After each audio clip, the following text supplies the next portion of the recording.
When one is fully qualified with all these transcendental attributes, and his consciousness is thus completely purified, he is immediately attracted simply by hearing my name or hearing of my transcendental quality.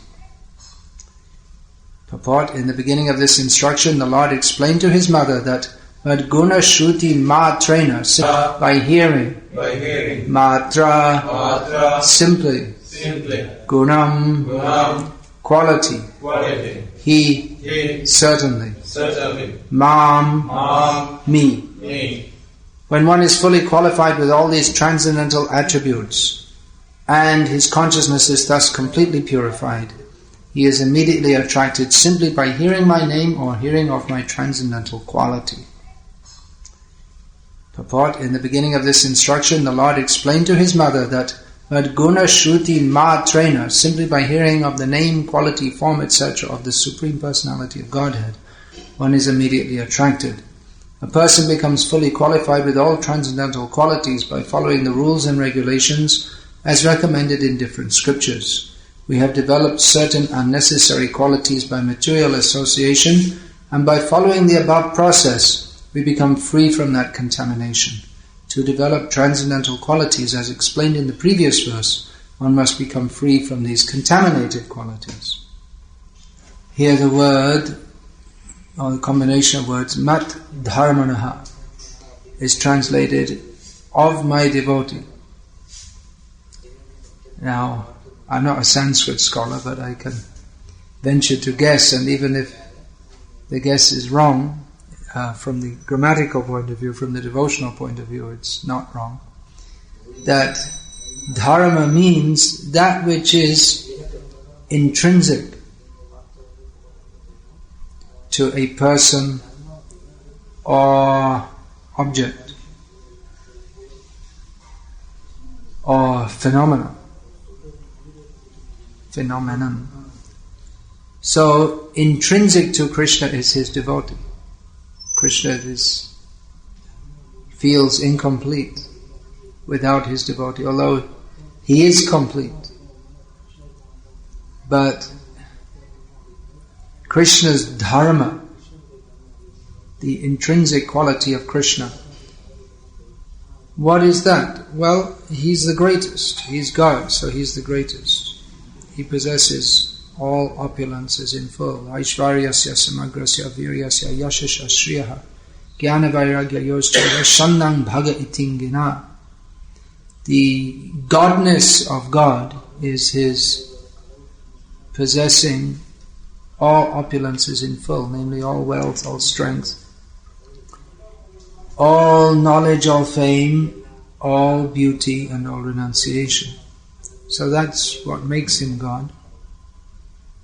But over and above that, as stated in Sri Chaitanya Charitamrita, Madhurya Bhagavatasa, the essence of God's being God is his sweetness.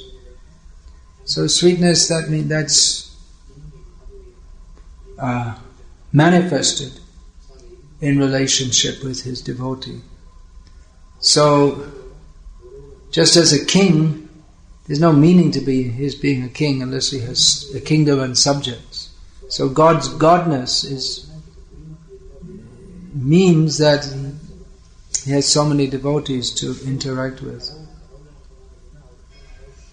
The idea of impersonalism, that God has no form, God has no name. We may say a name. There's a way worship a deity just to concentrate the mind. Or maybe we may say a name as a help in sadhana to eventually realize that the ultimate has no name, no form. So this is an incorrect, envious notion.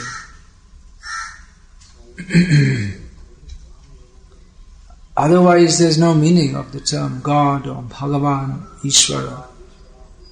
There must be others to interact with. So here's the devotee. Here in this verse, the word is used twice, guna, first of all referring to the devotee, because the devotee is qualified with all these qualities which have been discussed in the previous verse. Therefore, simply by hearing about Krishna's qualities, he becomes immediately attracted, because he can appreciate. Materialistic persons there's no use to speak the glories of Krishna before them, because they have no appreciation. Actually, for them it's required to say that you follow or you'll go to hell. For them it's required, because they only understand might makes right. So, and the idea that God is good, they can only appreciate in terms of how He fulfills my desires. And if you don't follow what He says, then you get in trouble. So this is the standard conception of God for persons in the material world. It's suitable for materialistic people. But here it's Lord Kapila Deva is speaking about actual devotees who do not approach Krishna out of fear. They do not approach Him with material desires to be fulfilled, but they are themselves situated in their own proper dharma of Krishna consciousness.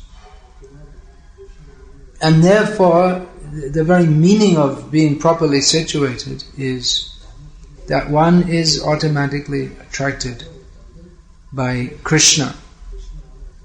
Everything else is adharma. Actually,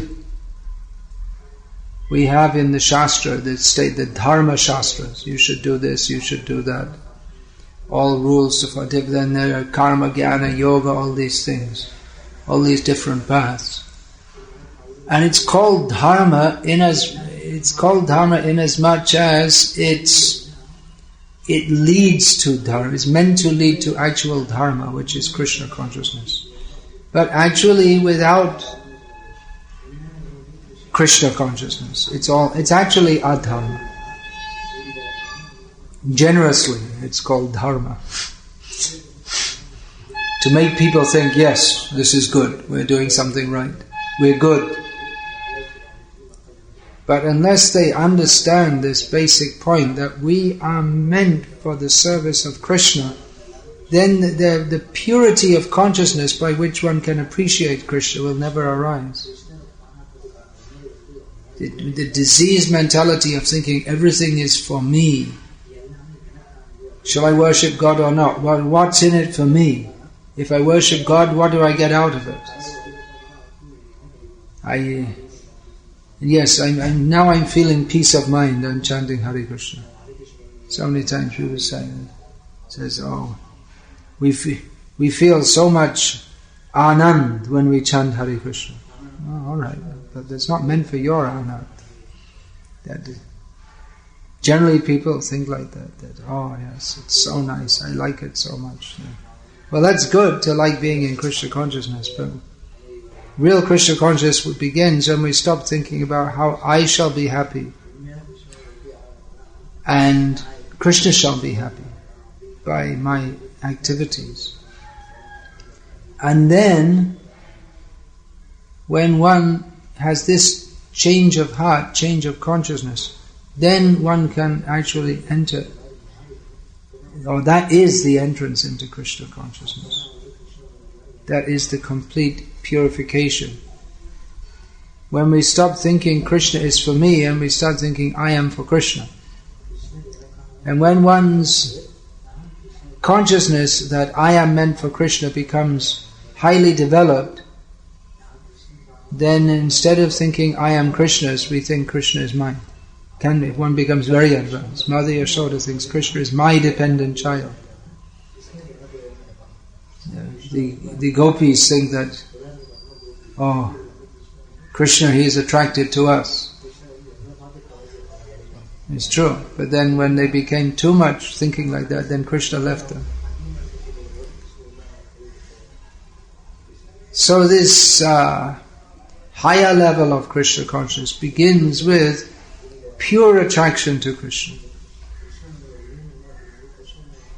One is immediately attracted simply by hearing my name or hearing of my transcendental quality. This our godbrother Somaka Maharaj, you know him? He was in Italy. You saw him? So he passed away about 4 or 5 years ago, something like that. But he recounted that he was in America with his wife. He's from Italy, and he got Back to Godhead magazine, and he saw the order. You can order these books, so he ordered all the books. What was it? I'm getting mixed up with someone else now. I am getting mixed up. Someone else, someone was in Mafia. There was someone who he got the books, and then he was running. Who was that? There was someone who was studying in London. Now I'm getting mixed up between two people. So he was studying in London. He's not from England, and then he got the books in the post, and he went to the post. I had to go to the post office to get them because he was a foreigner. He didn't have a fixed address. He was reading the books as he was walking, and then the bus just missed him. As he was just so absorbed, he didn't realize he was walking in the road. He was walking across the road, and then he just sat and read. And then his wife came home, and he told her, "We've got to give up sense gratification and surrender to Krishna." She didn't know what he's talking about. And he said, "Look, read." And he read it, and she agreed. Okay. So they just read the books all night. And then they looked and saw, where's the addresses of the temple? So there's none in Italy. Okay, we'll go and join in France, because that's, I don't know why, they could have joined in London. But I guess the language is, so they just ran, practically. They ran to the train station, got on the train, got on the ferry, and just non-stop travelled, and it felt like Prabhupada's words. He was reading them, he felt like it was bang, bang, bang, bang, give up sense gratification, surrender to Krishna, give up sense gratification, like the Mridanga beat. Tare keta, tare keta.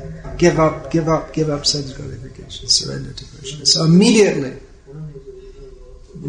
upon reading that, was attracted. Yes, this is what I have to do.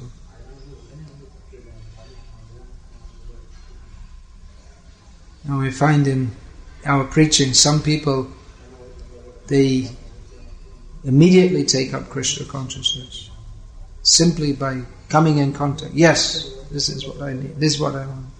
Others, gradually, slowly, they can come in. Still, even after coming to Krishna consciousness, they maintain doubts and so many material attachments.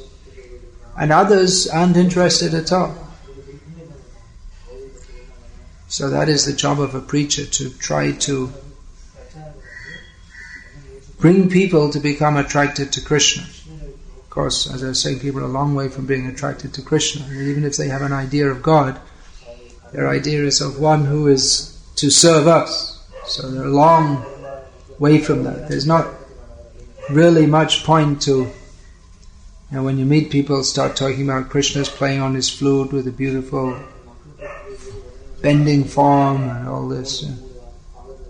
It's people have no concept. They can only think of Krishna as being something mundane. At best, they might think of him as some historical figure, and there's so many theories. The tribal god Krishna was worshipped by some tribal people living in the forests. Vrindavan's a forest, and then and then the concept of this tribal god got grafted with the Vedic god Vishnu. There's so many bogus ideas. It's very, very dangerous mixing up with all these bogus scholars, because they're bogus. And they're quite, they make a living out of it. So they're quite expert in word jugglery that Prabhupada used, Vag Chaturi, word jugglery. But if one can become free from all these contaminations, then one will actually be attracted to Krishna and will become ecstatic in Krishna consciousness. That you were saying the other night, that's especially in Chaitanya Mahaprabhu's Sampradaya, it focuses on the essence. The essence is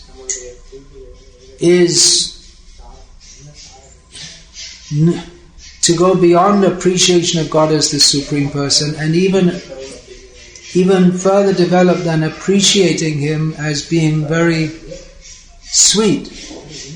In Ramanuj Sampradaya, there's so much, in the traditional Sampradaya, there's so much appreciation of His sweetness. People like to hear about His pastimes. But Chaitanya Mahaprabhu actually gives the opportunity to enter into that. Not simply to hear about it, but to enter into that. Into the sweet pastimes of Krishna, which are superlatively ecstatic.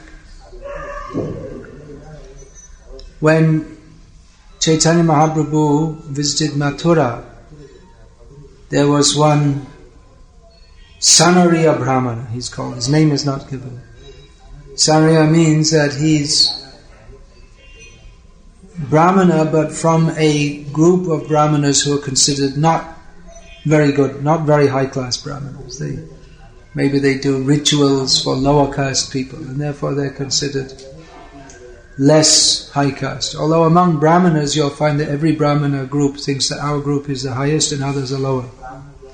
But probably there in different Kshatriya groups and Vaishya groups and Shudra groups and Chandala groups also, because that's the nature of the material world. Everyone thinks we are the best.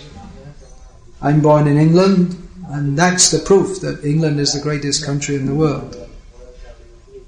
Right? Of course, those who are born in Slovenia, they probably think Slovenia is the greatest country in the world. And apart from 2 million or so people in the world, everyone else is in Maya because they never heard of Slovenia.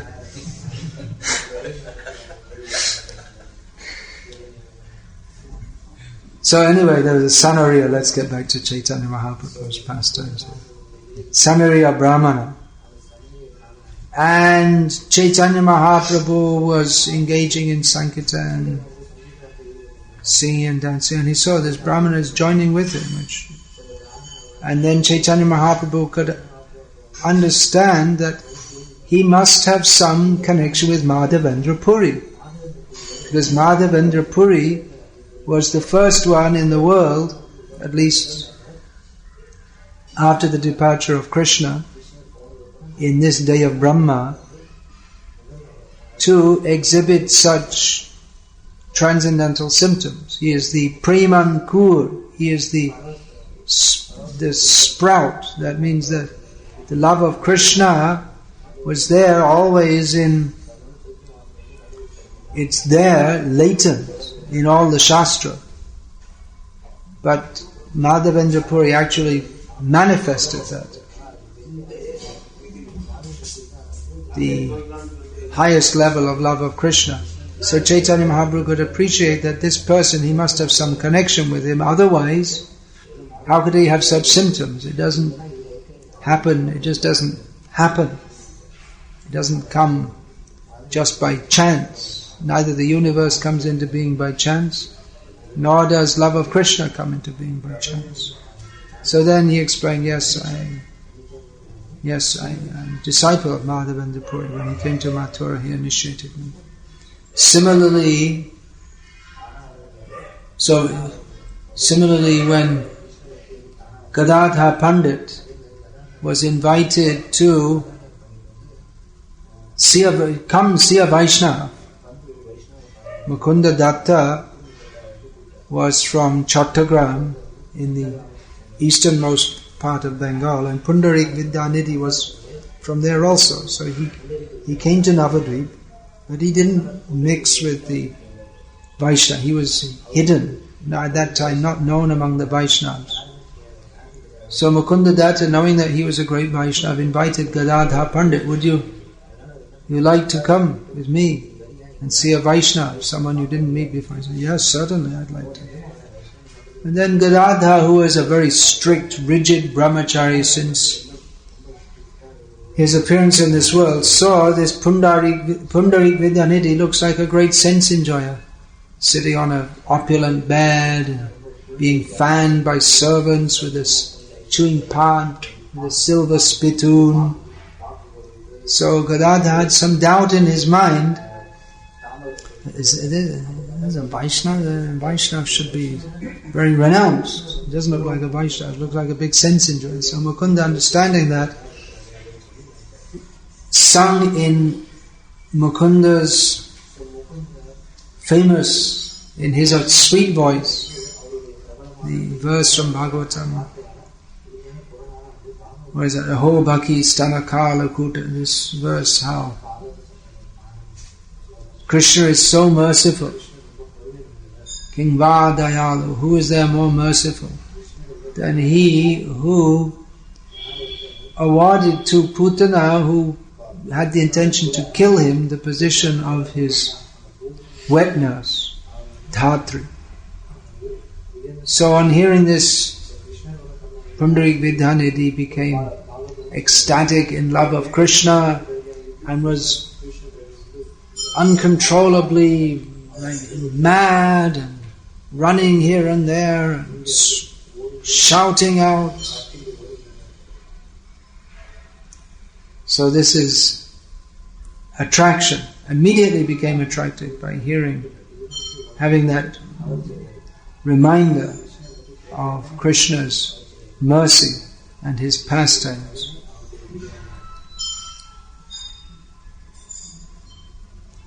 So this is pure love of Krishna, immediate attraction to Krishna. However, we don't see that our recent acharyas would do that. They would accuse Bhaktisiddhanta Saraswati Thakur, he's just a jnani.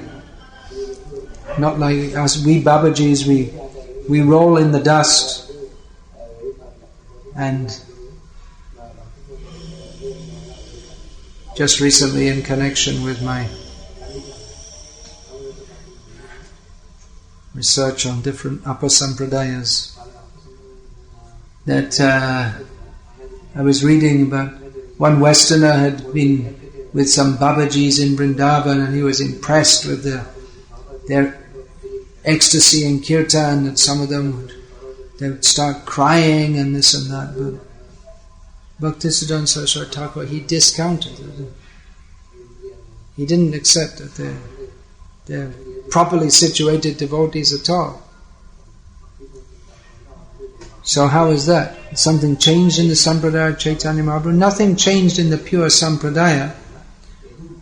But what happened is that people started imitating the symptoms. And instead of having real ecstasy, they just make a show of ecstasy, and people thought that this is bhakti.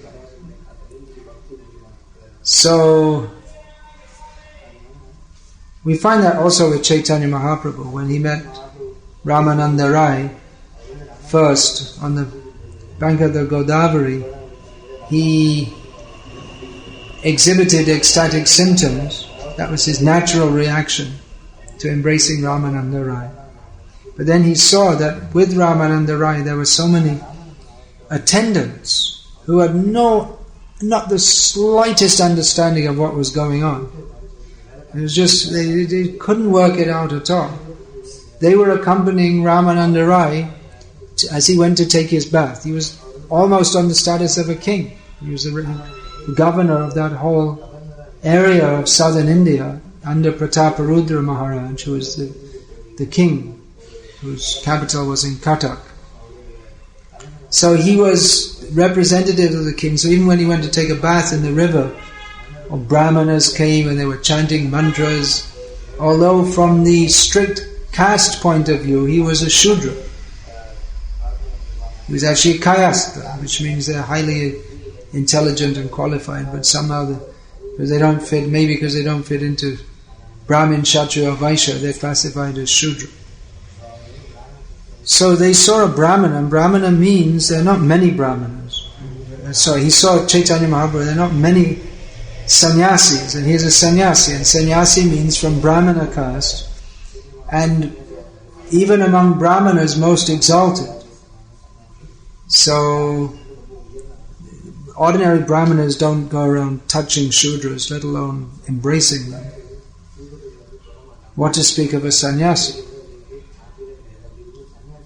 We'll find even now in the traditional sampradayas they're quite strict about what the sannyasis do, and when they go here and there they'll go with a whole group of people, and you can't get close to them. They can't touch anyone. Of course, we find that when Shankaracharya was in Banaras, he just came from bathing in the Ganga, and one Chandal with dogs blocked his way. So Shankaracharya said, "Get out! You should get out of the way." And so the Chandal said, "Well, what do you mean by you? Are you referring to the body, or what are you referring to?" You don't expect a Chandal to speak big philosophy. And then Shankaracharya could understand that this person is self-realized. He's actually Lord Shiva come to test him, although Shankaracharya is also Lord Shiva. So anyway, the point is that he wanted him to get out of the way because he's untouchable. But then, if you're self-realized and you see everything as one, then what's touchable and what's untouchable? You bathe in the Ganga, and then you're anyway a sannyasi is pure, and then you bathe in the Ganga, and then you become more pure or whatever. But then you see a Chandal, and he's not even you don't even want to see him, let alone touch him. But the so-called Chandal pointed out that if you're self-realized, then you should be open to everything. And this idea was taken up by Swami Vivekananda, as he's called in Bengal, who said that, he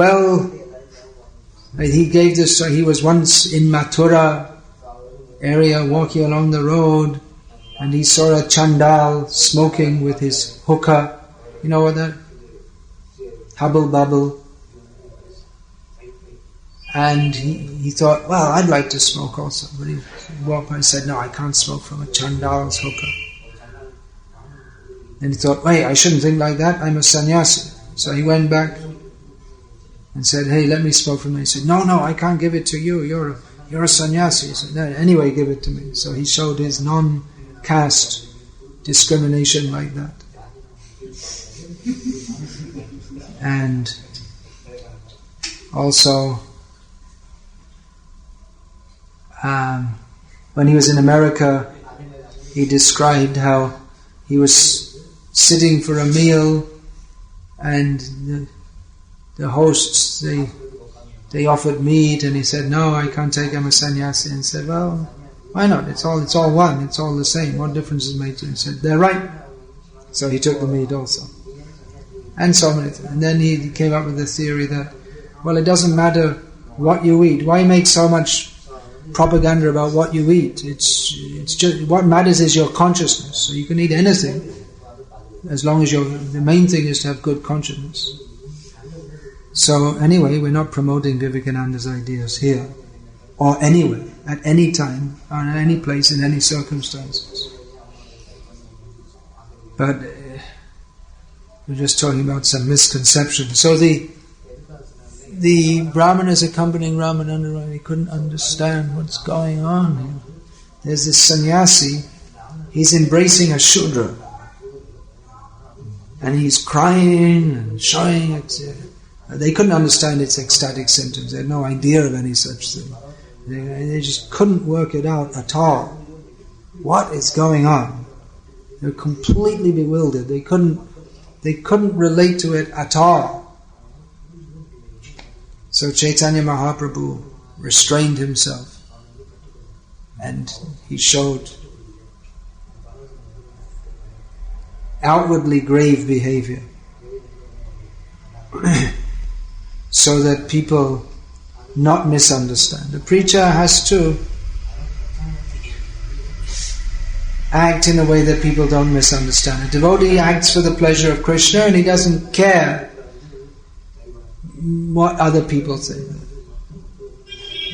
That a devotee has to act for the pleasure of Krishna. He doesn't care what other people think. That verse is there. Chaitanya Mahaprabhu. Evam sabrata priyanama kirtya yata anuraga chitta juta chitta uchai asatyati rodati gayati ummadava nutjati lokabhayaha. That when one is situated in pure love of Krishna, that he dances, he laughs, he chants, he sings the name of his dear Lord, not caring for outsiders, whatever they think. But a preacher has to care what people think because he's trying to change the way they think. Instead of being attracted to my own, what's suitable for my own sense gratification, we have to become attracted to Krishna. So, if he becomes too much distanced from, or non-devotees, or if they distrust him, then it's very difficult to preach. It's difficult to get them to even begin to listen in the first place. So where's the balance between this? So sometimes devotees say, well, then we should be more like normal people. Then they'll find it easier to relate to us. The problem is that if you become like a normal person, then you become yourself a non-devotee. Because normal means non-devotee. We're trying to change them to be devotees. So the answer is not that we change to become like them. The thing is that they should become like us. That's what Prabhupada said. That we don't care for public opinion. If the public don't like, we should change them to be like us rather than change us to be like them. But there has to be some meeting point. There has to be some communication at some point. Otherwise, where's the preaching? We find that Srila Gaurkishore Das Babaji Maharaj was extremely uncompromising. Practically, unless someone is a completely sincere devotee, prepared to, from the beginning, follow as strictly as he himself, he's Sakshat Vairagya Murti. He's the very form of renunciation. Then he rejected as being bogus. So Bhaktisiddhanta Saraswati Thakur made some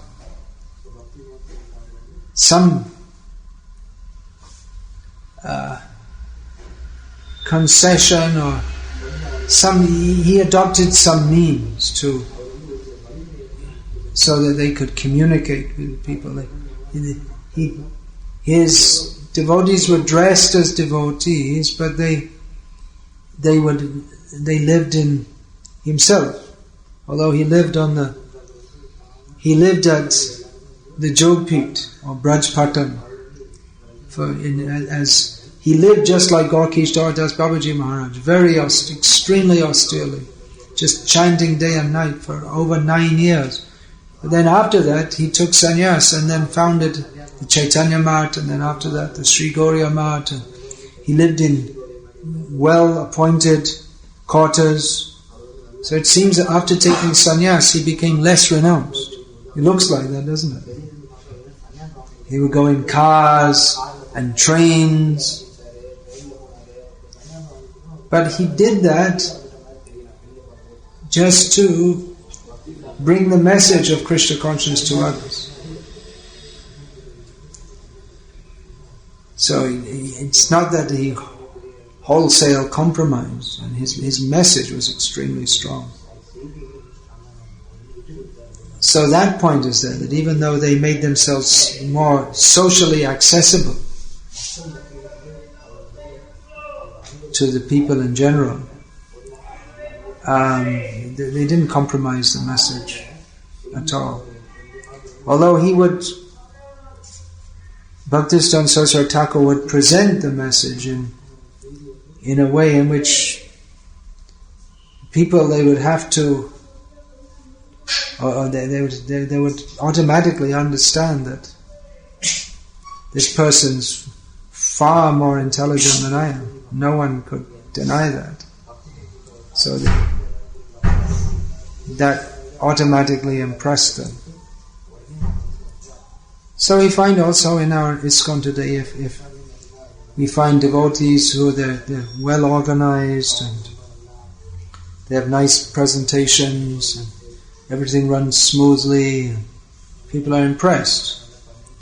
People note it. If everything is very clean and nice, they notice that. And if it's all messy, they also notice that. And they're either impressed or unimpressed. That automatically impressed them. So we find also in our ISKCON today, if we find devotees who they're well organized and they have nice presentations and everything runs smoothly, and people are impressed. People note it. If everything is very clean and nice, they notice that. And if it's all messy, they also notice that. And they're either impressed or unimpressed. So of course we should, anyway, devotee keeps things clean, and he's sattvic and does for the pleasure of Krishna, keeps his temple clean and tidy. Actually, if one is simply a devotee, that in itself is impressive, and if he presents Krishna, then Krishna is impressive. So it's not that we should be too much concerned with making all different kinds of gimmicks, although we should, as Prabhupada said, we should rack our brains to think how to spread Krishna consciousness, how to present. But the subject matter is here, the guna, the quality of Krishna. That should be presented. People are not automatically attracted. But if they are repeatedly exposed to the subject matter of Krishna, then things start happening. We see that all over the world. When people are exposed to the books of Prabhupada, Harinam, Prasad distribution, festivals, even just seeing devotees walking in the street, and gradually something happens. In some places it happens quicker than others. In places where they're extremely impersonalistic, in Japan, for instance, it's hard, slow work. That Chaitanya Mahaprabhu, he himself said he had a difficult time in Varanasi, where they're so impersonalistic. So he had to adopt some special techniques there to get through the deep impersonalism. He discussed with them that first of all, when he met the Mayavadi sannyasi, first of all he avoided them, so that attracted their attention also. But they were just blaspheming him. Then when he came into their assembly, they were all sitting, he sat down in the contaminated place and showed his humility. They were surprised because Mayavadi sannyasis, they're very puffed up. And if a sannyasi should act humbly, that's amazing to them. So he ingratiated them by acting humbly toward them, saying, "No, you're from a better sampradaya than me. Ami hoi hin sampradaya." Tomar Shonge Bosheti Amina Joai. I'm from a lower sampradaya. I'm not fit to sit with all of you. But then he showed his Aishvarya Prakash, his opulence. They're all sitting there thinking, I'm Narayan, I am Narayana. He showed he's actually Narayana, so that impressed them also. But still, okay, well, he's Narayana, and I'm also Narayana. So then they had some discussion, but he attracted their attention by the discussion. He defeated them,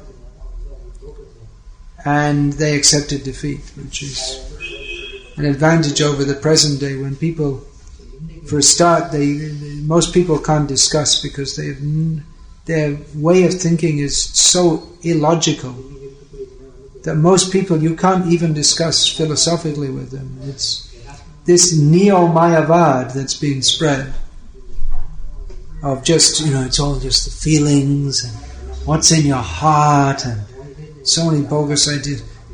You shouldn't accept any instruction from anyone and this, what is this Krishnamurti, you don't accept any instruction from anyone. That was his instruction. And then his idea was that, well, you shouldn't have any preconceived ideas. You should be free from all influences of whatever other people say to you. You should just be completely in contact with your own inner being. It's just completely bogus, because no one's free from the influences of different. And even he's telling you, then he's an outside source also. So there's no such thing as being freed from any preconceived notions. So all this, by this neo-mayavad, people they can't even have any logical discussion whatsoever. They're not accustomed to it. They're not. Modern education is just like to make you a moron. That's all. An educated moron who is good at maybe doing some technical things, but to actually think clearly about our existential position, they never approached that. They never had any idea of that in the educational system, and they covered your consciousness with so many other things that propensity, which is quite common in children, to ask, to start thinking, what's life all about, and it becomes completely covered over by education. So much so that even if you try to speak with people about this, they're just so dull-headed that they can't even begin to think about it. And then even if you try to discuss and you just completely defeat their points, and they can't even understand that they're defeated because they're so stupid. And they just bring out another point, and sometimes you find people they're really stupid. I remember saying once to someone about I gave the example of people without transcendental knowledge, they're like blind. And he said, what's wrong with blind people? What have you got to get? Why are you discriminating against them? It's just so. And then I was trying to give the example of the driver. There was someone else. I know. After I didn't speak anymore with that person. And then what was it? The example of the car and the driver. And he said, "You're supposed to be sadhus. What are you interested in cars for?" It's just so stupid. It's just unbelievably stupid. So at least the Mayavadis in Benares, they could understand we have been defeated. At least they could understand that. And they accepted what Chaitanya Mahaprabhu had to say. But in the modern age, people are extremely dull-headed. Anyone ever notice that?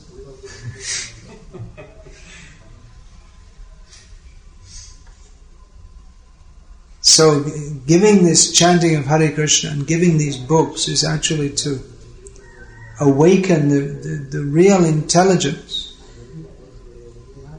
by which Krishna can be understood.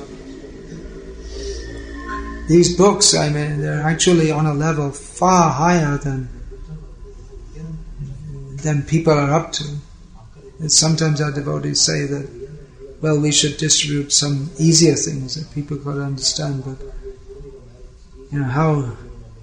how simple are you going to make it? How low are you going to go? How low should you go? It's a great mercy to give these books, but to understand, to enter into them, one has to become purified. Practically, one has to associate with devotees. There are people who read the books and become devotees. Just like I was saying, this devotee who I was getting mixed up with someone. Maybe it was Soma, I don't know. Just because he was in the mafia doesn't mean he couldn't go to London. He could have gone there also. Or maybe he wasn't in the mafia, maybe, I don't know. So, but generally this preaching Krishna consciousness, so much has to be done to bring people in. We have to hold festivals and build temples so people can come. What they're thinking when they come to the temple. All kinds of Mayavadi's probably doesn't mean he couldn't go to London. He could have gone there also. Or maybe he wasn't in the mafia, maybe, I don't know. So, but generally this preaching Krishna consciousness, so much has to be done to bring people in. We have to hold festivals and build temples so people can come. What they're thinking when they come to the temple. All kinds of Mayavadis propagate all kinds of weird ideas that, well, the statue becomes very powerful because so many people offer prayers, and then the statue acquire, all the energy goes into the statue and it reflects back. So many bogus ideas. But for all these temples and festivals and preaching, if people, they can begin to think that yes, these books are very important and we should try to understand them, that will be very helpful for them. That's why again and again we have to stress that our Krishna conscious movement is based on these books. There are many books being written, should be many books being written, but the basis of this movement is these books, these shastras. You can't make up a shastra. That is the Upasampradayas. They all make up. Well, some of them try to base themselves on the teachings of shastra by twisting it, and others, not having any basis in shastra, they just make up a new shastra. That's all. So we have, the Vachanamrit in Gujarat. You must have heard of that, right? In Swami Narayan Sampradaya, Vachanamrit. His Shiksha Patri is okay. He says to the Sahajanand Swami says to worship Radha Krishna. But in Vachanamrit they make him out to be God. And there's so many. They make up their own books. The Rama Krishna Katamrita or something like that it's called. They just make up their own book. In Oriya, this Jagannath Das translated the Srimad Bhagavatam, but he just added a few chapters of his own invention. We have also this Nityananda Charitamrita, which is taken from Chaitanya Bhagavat, the chapters about Nityananda Prabhu, with a few chapters added. Someone made it up and they published it in the name of Vrindavan Das Thakur.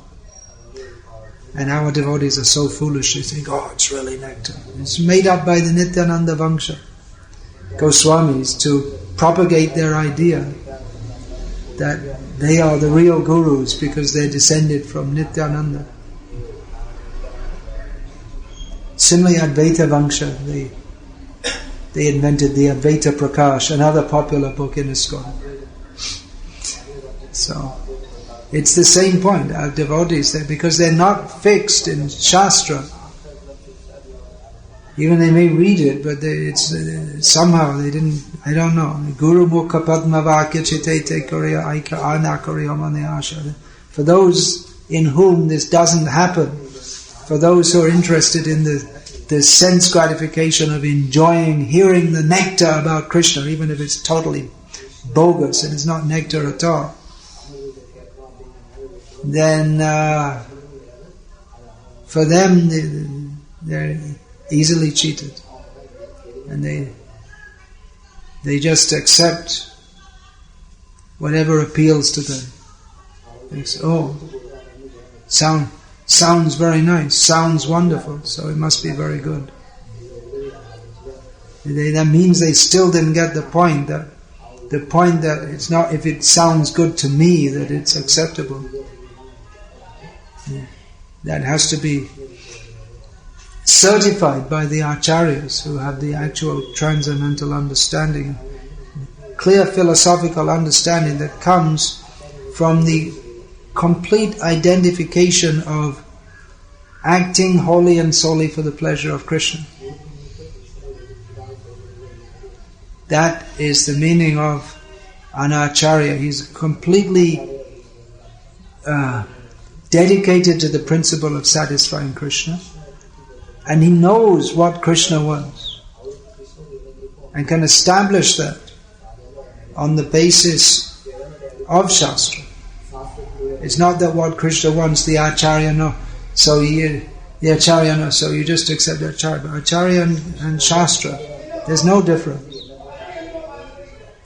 Just that the acharya, he knows what is the actual message of Shastra, so he can say this is the essence of Shastra. Priti vite ache jotanagara ram prachahai bemana. He know that, and then again in Shastra, don't cross the ocean. So which one should we take? Don't cross the ocean if you don't have the strength. If you're going to become contaminated, but if you're so powerful that you can decontaminate the people on the other side and give them Krishna consciousness, then you should go. That injunction, don't cross the ocean, that's good for those who are weak, which means most people. That order is there, that should be followed by most people. But for those who are weak, they should follow. But for those who are strong, they should cross. So the acharyas, they're fully conversant with the essence of Shastra. Therefore they can impart that to others. Another point here in the purport, that we have to follow the rules and regulations as recommended in different scriptures. Of course, the Rupa Goswami, Sanatana Goswami have collected from different scriptures. Nana Shastra Vichara Naika, Nipuno, Sadharma Samsthapako. They collected from different scriptures, all different rules and regulations. And they composed books which guide the Gauriya Vaishnavas. So these should be followed. One disciple was saying to me, well, I don't want to be like a robot following all these rules and regulations. And then again someone else was saying that, well, following the rules and regulations, that makes you, if you're too strict, it makes you hard-hearted. You don't become, by following the rules and regulations, it's not that you become a robot, because one of the rules and regulations is that everything should be done with great love. But you follow the rules and regulations for the sake of satisfying Krishna. Because the rules and regulations, they teach us to act in a way that's pleasing to Krishna. For instance, it's said that one should engage in Sankirtan. So I mean, I don't want to follow rules, I'm a robot. You don't follow, you don't do Sankirtan, and you don't please Krishna. So these rules are required because we are robots of Maya. So I don't want to be a robot, I'll just do what I like. You don't want to do what you like. No one does what they like. We're controlled by our senses, or we agree to be controlled by Shastra. And that means disciple. Disciple means one who accepts the shashan, the discipline. And why become a disciple? And then afterwards say, I don't want to follow all this. Then rascal, why did you become a so-called disciple? So the rules and regulations are required, and then following strictly makes you hard-hearted. Well, that's possible if one is niyamagraha, one is too eager to follow the rules and regulations just for the sake of following them. But if one follows them strictly for the sake of satisfying Krishna, that doesn't make one hard-hearted, that makes one soft-hearted. And if one doesn't follow the rules and regulations strictly, thinking that I've got a better way to satisfy Krishna, or you're not very interested in satisfying Krishna, which is why usually people don't want to follow. They offer this argument.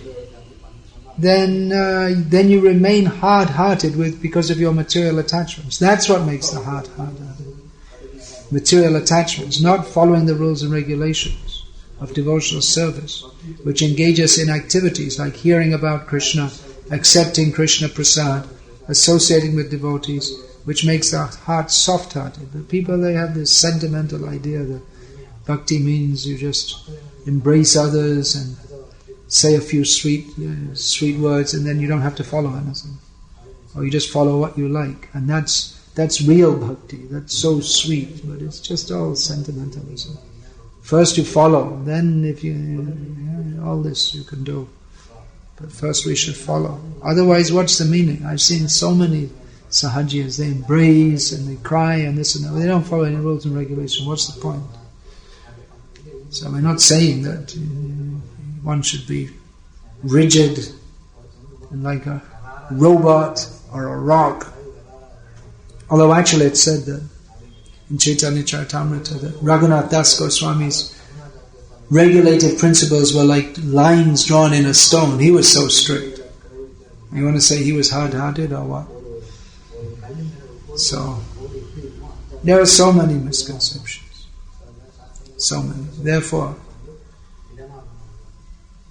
sadhu shastra. What is that? Shastra, sadhu, guru vakya, chitete kuriya aikya. Should fix that up with our hearts. So we become to the stage of being attracted by Krishna, our natural dharma of being attracted by Krishna.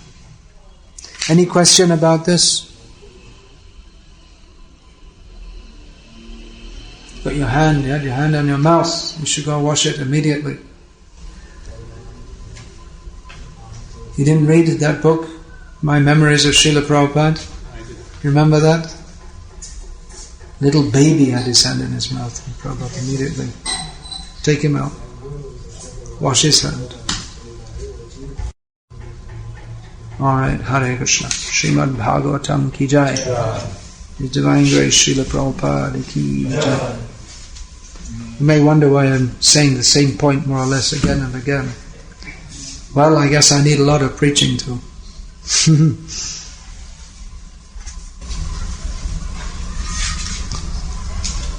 I need to preach to myself.